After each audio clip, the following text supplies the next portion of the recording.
Սամվել Կարապետյանը միակ հայ միլիարդատերն է,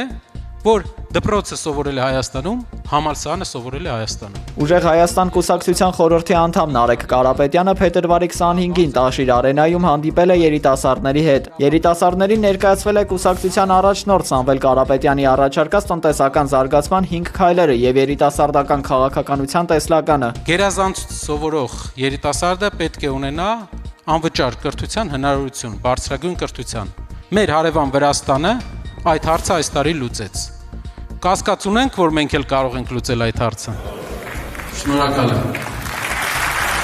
Հանդիպան մասնակիցները հարց ու պատասխանի ձևաչափով քննարկել են իրենց հուզող խնդիրների գործնական լուծումները։ Միջոցառման ընթացքում ցուցադրվել է նաև Mr. Ուժ անվանումով քաղաքական AI բոտը։ Այսօր մենք ներկայացնելու ենք ձեզ աշխարհի պատմության մեջ առաջին արհեստական բանականության chat-bot-ը։ Արհեստական բանականությամբ աշխատող այս գործիքը ստեղծված է կուսակցության ծրագրերի վերաբերյալ հարցերին շուրջօրյա պատասխանելու նպատակով։